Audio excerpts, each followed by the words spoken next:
A new game mode? Huh, piece of cake. Are you kidding me? There's still more? I've only got 3 characters and they are barely alive. Hello everyone, and welcome back to the channel. JC here with another video on Action Taimanin. Today we'll talk about Taima 5 VR. But before we start, don't forget to leave a like and subscribe if you find this useful. Taima 5 VR is a new mode where we select 3 characters to fight against a boss. There will be a different boss each week, and in classic raid fashion, the boss will have a huge amount of HP, and the longer you take, the more difficult it becomes. After beating this stage, you will receive random rewards. They can be VR points, Crystal Mirage, Crystal Fragment, UR Magatamas, Magatama Polishing Tools, Loops, or UR Beads. More often than not, you will receive VR points, and you can only get 5,000 per day. This mode consists of one stage which has different steps. Each step is a little bit more difficult than the previous one, until you get to a point where you are facing a boss with an unbelievable amount of HP and terrifying buffs. Tackling this stage costs BP, and you can enter as many times as you want, but there's a catch. The HP of your characters won't restore after each battle. In fact, you can see how much HP you have when setting your team. If your character has 0 HP, then you won't be able to use them in battle. But of course, it would be too punishing if there was no way to revive them. That's where the items come into play. There are 2 special shops where you can use VR points. The first is the VR shop, where you'll find Attack Codex and Health Codex. These are similar to the Tablets of Assault and Tablets of Survival, used on PvP. Then we have various health potions, which will restore your HP in different amounts. The more HP they give, the more expensive they become. But don't just go wasting your points in large health potions. There's a trick on how to use these. Here you will also find loops and UR beads, but honestly, don't bother buying these.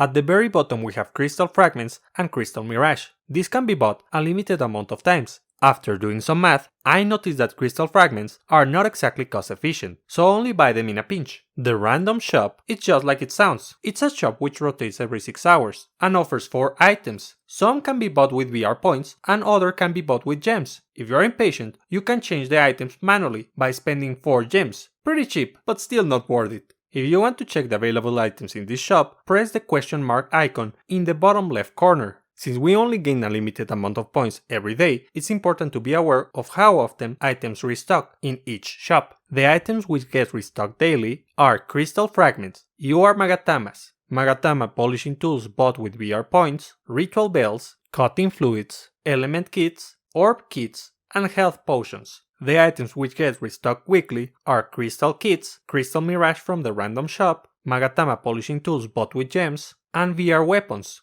And lastly, the only item that gets restocked monthly is the Crystal Mirage from the VR shop.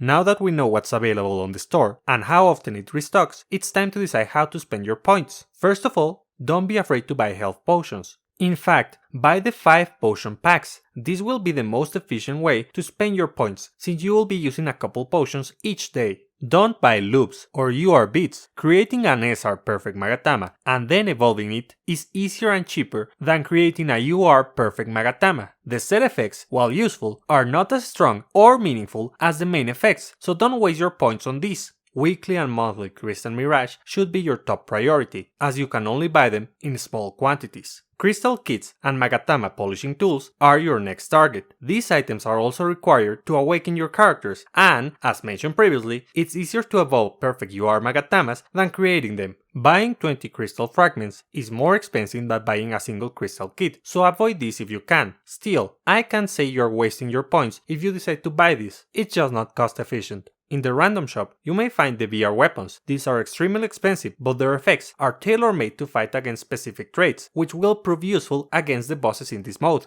If you constantly farm the secret dailies and you don't spend money on gems for the gacha, then keep an eye for Ritual Bells and Cutting Fluids. Last, once you finish awakening all your characters or your main team, then you want to go for Element Kits and Orb Kits. To finish, let's talk about Masked Taimanin and some strategies to deal with her. Masked Taimanin has 2 modes. Let's call them Coded and Uncoated. Each has its own individual HP bar, which makes the fight take longer than it would with a standard boss. When a certain amount of time passes, she will create clones and teleport to a corner where she will launch a barrage of ranged attacks while her clones keep you busy, and once enough time has passed, she will throw a full mass shuriken which will follow you and deal lots of damage. The idea is to quickly beat this boss, so that she doesn't get the chance to use her more annoying skills, which is why the first thing you should do is to identify which difficulty you can beat fast enough while still receiving a good amount of VR points. In my case, I normally farm on stage 23, but if things get rough, I may go down to 21. If the boss is about to release her clones, you can actually interrupt this action by removing her super armor. This will only give you a small window to finish the boss. If that's not enough to end the battle, I suggest you reduce the difficulty. A very interesting trick in this mode is that HP recovery will allow you to regain HP even after the stage ends, so you can abuse this mechanic to keep fighting with the same characters and farm this mode. Of course, if we're talking about HP recovery, we need to mention Murasaki.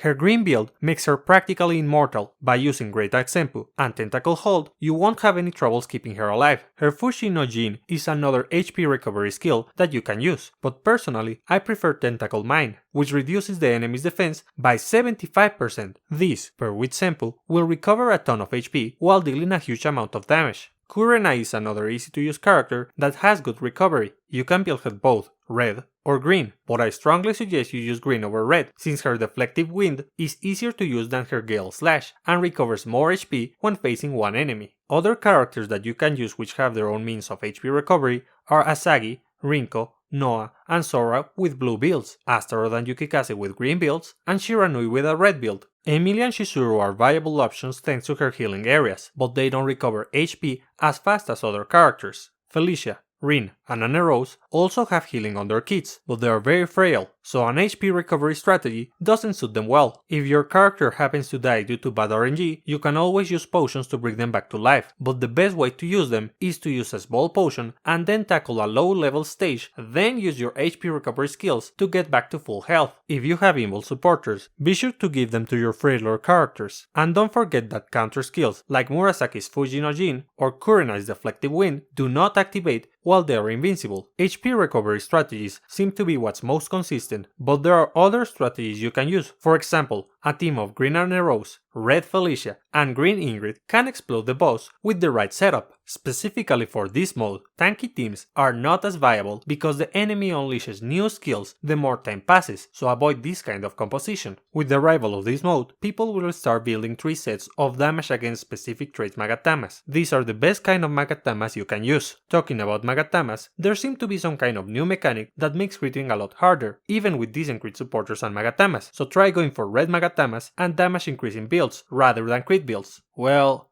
that was a lot. This mode will allow us to earn materials to raise the level of our characters in an F2P way, and it's actually very challenging. I only wish that the challenge was a little bit more skill based rather than stat based. But what do you think? Do you like this mode? Is it boring? Have you cleared all steps? Are the rewards worth it? Let me know in the comments. See ya!